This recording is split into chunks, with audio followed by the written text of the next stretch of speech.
This is Living Healthy with Your Health Potential, where we explore your options for better health. Brought to you in association with The Woman in You. Hi, welcome to Living Healthy. I'm your host, Cheryl Worthington-Turgeon. With our planet suffering from global warming, hunger, and growing economic inequality, those who are offering solutions are often considered unrealistic. In this episode of Living Healthy, we talk with Joan, teacher and author of Growing, Older, about realistic steps we can all take to help keep our planet alive for the long term. A Mary Swartz Rose Professor Emerita and former chair of the Columbia Teachers College Nutrition Education Program, Joan has served on the Food and Nutrition Board of the National Academy of Sciences, the FDA's Food Advisory Committee, and the National Organic Standards Board.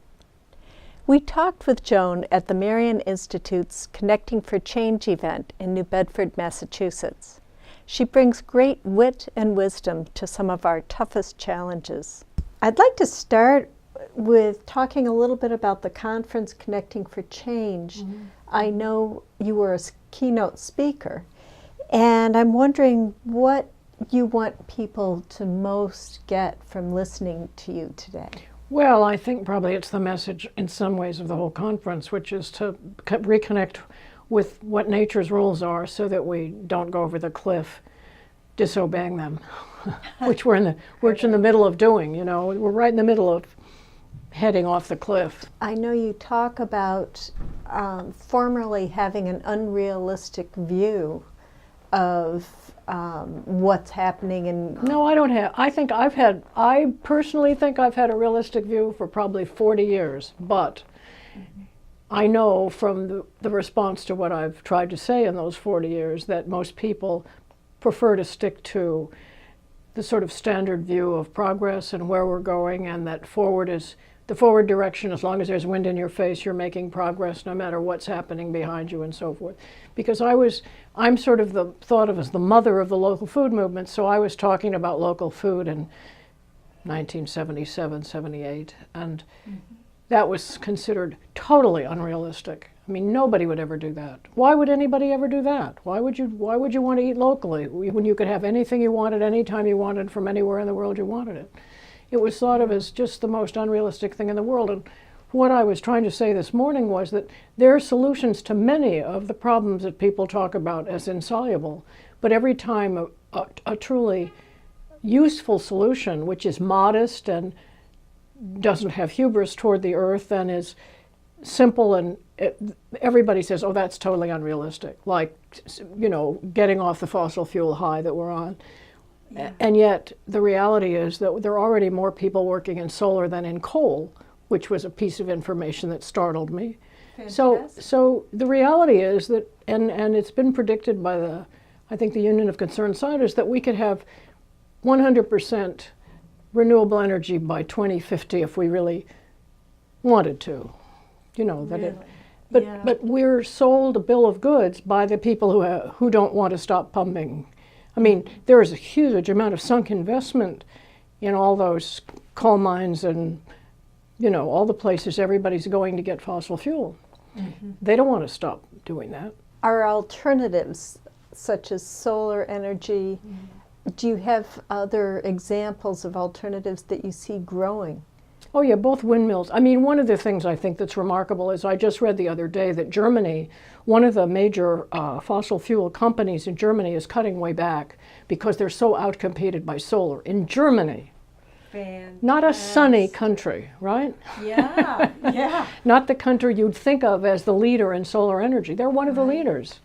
So it's not like it's not doable. Mm-hmm. It's that we choose, well, we don't choose. We are brainwashed into believing that it's boutique, that it's expensive. I mean, you can know, I have solar and I paid nothing. So far all that's happened is I've gotten $1,500 back, invested nothing. I have a solar leasing program and I pay $52 a month for 20 years and I have free energy. Fantastic. So and, as far as I'm concerned. That's not in a perpetually sunny area either, right? No, it's not, no. Yeah. So it's like the solutions are there. It's like the people who say, you know, we have to have biotech and high-tech agriculture in order to feed the world. That's nonsense. I mean, for one thing, that's all we've had, and we haven't fed the world at all. I mean, Right. why are there so many hungry people in this country if we're way at the forefront of technology, right? It's not lack of food. There's plenty of food in the world right now. There won't be eventually, but there's plenty right now. It's poverty that causes hunger, and people not having any income at all. And so when we export our kind of agriculture to a place like Africa, and our agriculture is basically job reducing, environmentally assaultive, input intensive, and all the things Africa doesn't have. So is it going to help Africa? Of course not. Not in the long run, it can't. Right. And the UN just came out with a report, the Committee on Trade and the Environment, I think is the name of the UN committee, and the report is called Wake Up Before It's Too Late, which I think is amazing for a UN report to be called Wake Up Before It's Too Late.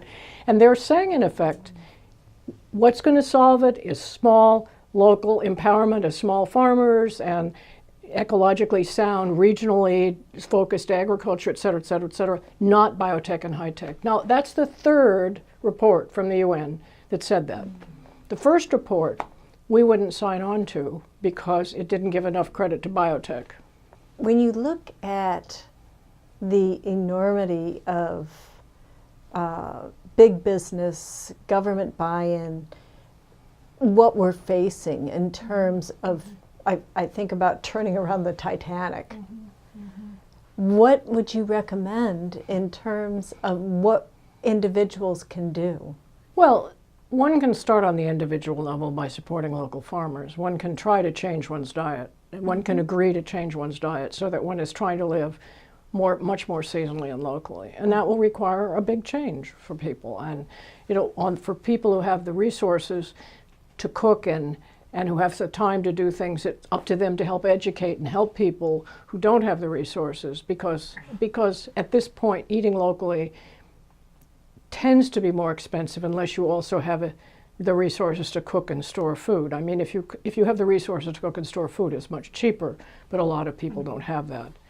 But one of the things that's always bugged me is the fact that the people who always bring up, whenever you talk about, well, yes, food is going to be more expensive if farmers are properly paid. I mean, if we want a system in which farmers go on food stamps in order to make cheap food for people who can't afford it anyway, which is what we have now.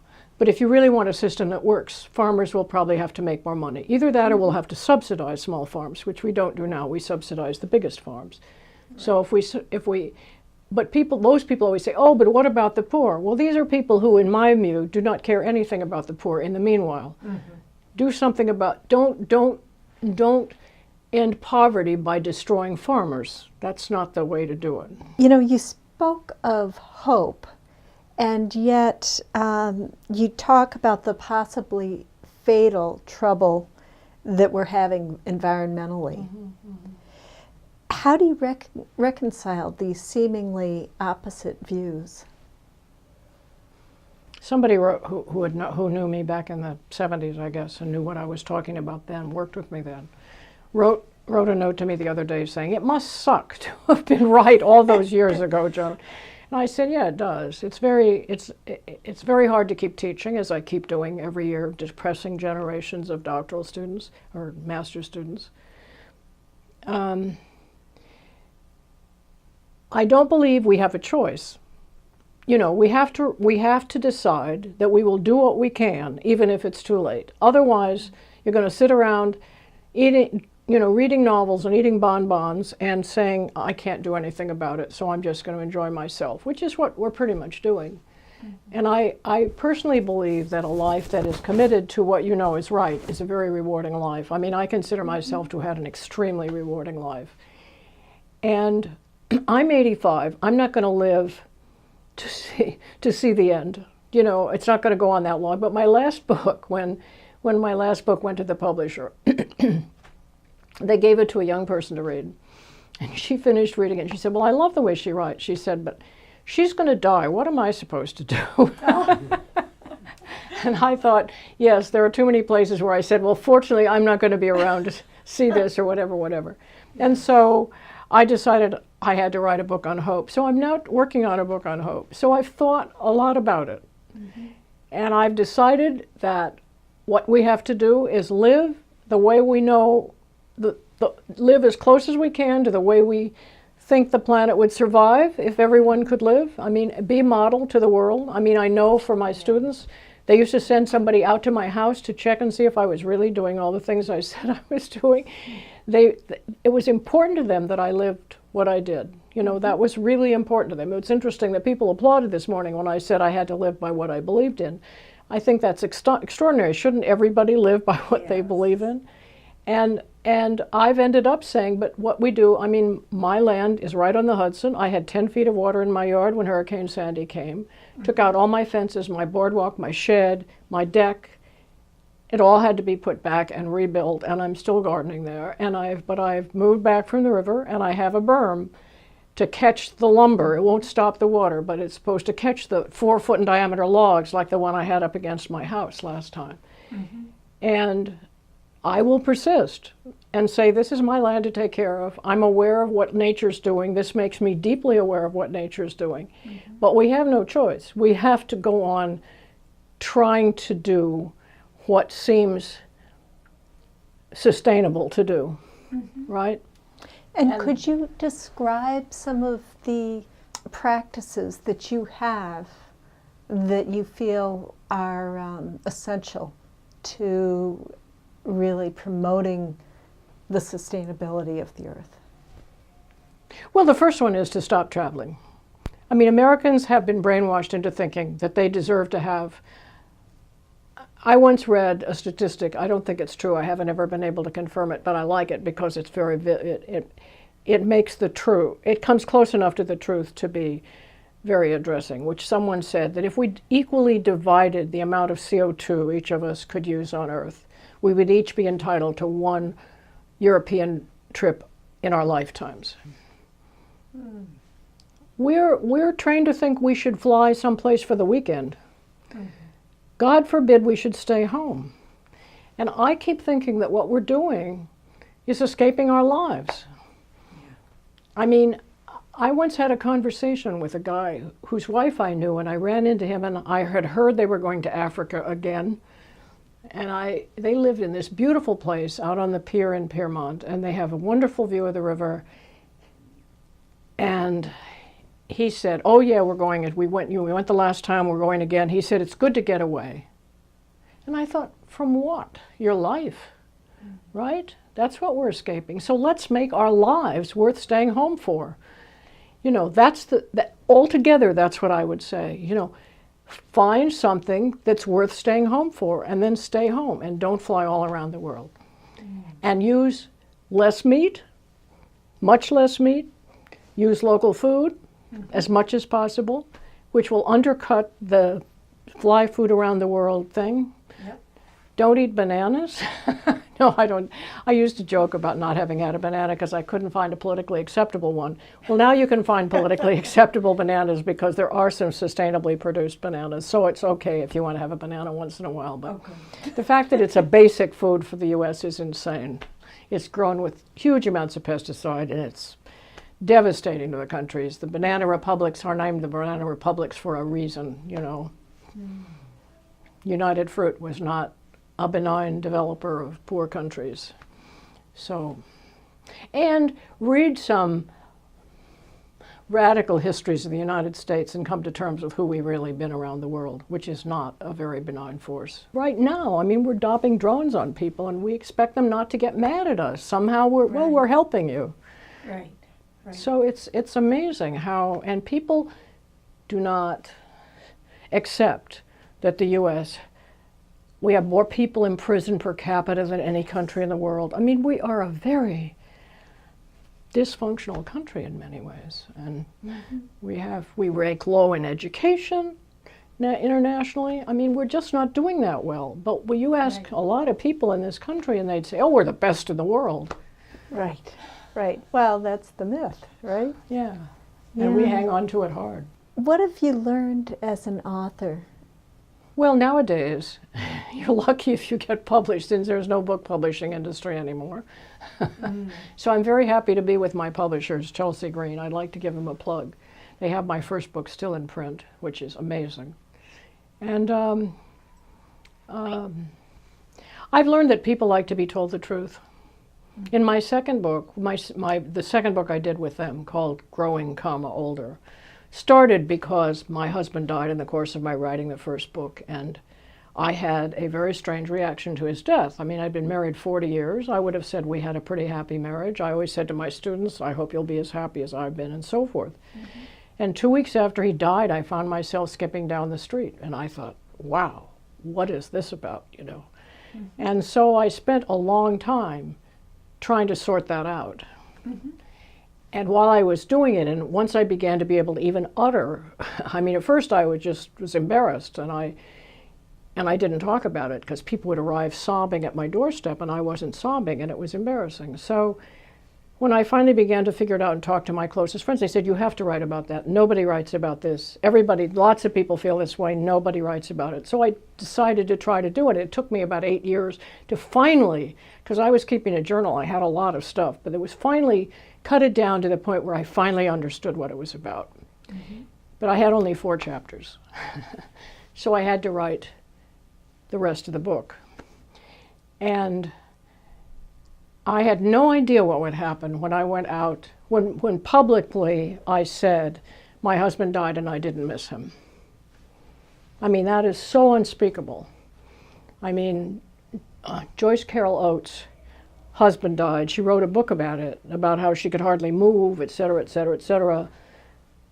That book came out right after she got remarried, you know, and she never had mentioned that she got over it in 11 months, you know, because you don't talk about that.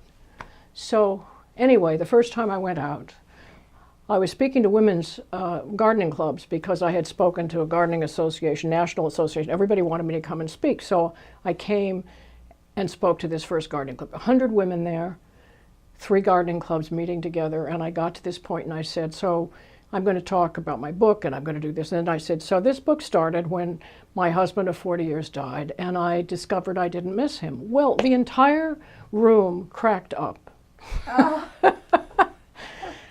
And I sort of backed off, you know, I was stunned. I said, oh. And it happened every time. Really? And if there were men in the room, it didn't happen. So I discovered people like you to tell the truth. All this is a long way of saying people want to hear the truth. And people would come up to me after I spoke and said, I have to talk to you, or, you know, whatever. It was amazing. I mean, that people really were eager to have someone tell the truth that many people had experienced, really. You know. This book was Growing Older, a chronicle of death, Growing, life, and vegetables. older. Really important. It's Yes. about growing and it's about getting older. Okay. So it's about the garden and about me getting older. If people were to take one action as a result of hearing your story, what would you want that to be? Find some way to spend some time connected to the earth every day, a little bit. Make some way of paying attention to what's going on out there in the natural world around you, if you have any natural world around you, or find some natural world around you, or somehow get connected, because if we don't begin to reattach ourselves to the earth, I mean, she's going to do what she's going to do, you know, and we better begin to pay attention to what she's doing around us, because, you know, it's interesting to me that when Hurricane Sandy hit New York, and as you know, it devastated New Jersey, parts of New Jersey, devastated parts of Long Island, and although it was hit a certain way, like it hit me. I'm up the Hudson River quite a ways, but it you know, it's a tidal river, so we had this huge storm surge. People north of, was it 24th or 34th in Manhattan, really didn't know anything had happened because they lost power. But other than that, and other people, like, their lives were totally disrupted. I mean, people lost whole art collections, you know, there was all this stuff going on. Right. And people in northern Manhattan hardly knew anything had happened.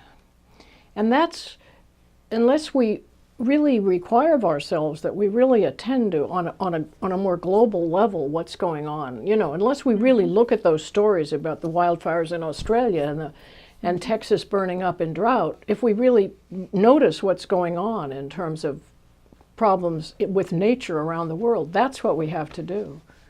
And then ask ourselves what, you know, how we're contributing. I mean, the whole idea of fracking is like, I mean, when I first heard that, I thought we're genuinely insane as a species. We just deserve to die. We're a totally insane species. In Texas, the statistic I recently read was that in Texas, half the groundwater is going to fracking, and they're having a drought. So, you know, the last I saw, we could actually survive without without carbon, fossil carbon. We cannot survive without water. And fracking and tar sands are incredibly water intensive. So it's like, it really is like a kind of suicide mission that we're on, to just, whatever we have to do to get, you know. And I took into class last week for the students, or this week on Wednesday, I took in a special section that came out with the New York Times called Energy. Is Stability the New Normal? It was a whole section on energy in the New York Times. Wasn't called an advertising supplement, although Mobil was, I think it was Mobil, one of the companies, was on the back and in the middle. And it was all about how shale oil how shale oil had changed the whole agenda, that we were now an exporter of gas, and we were and everything was stabilizing. There was one story about tidal power in Wales, I think. There was one story about the use of LED lights in sports arenas. There was not one word about solar or wind.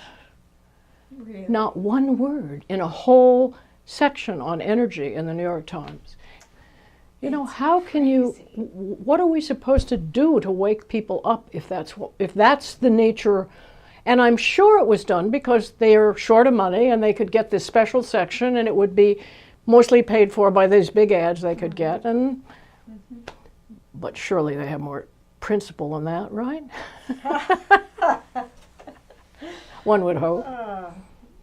So I think waking oneself up and acting accordingly is probably the most important thing people can do.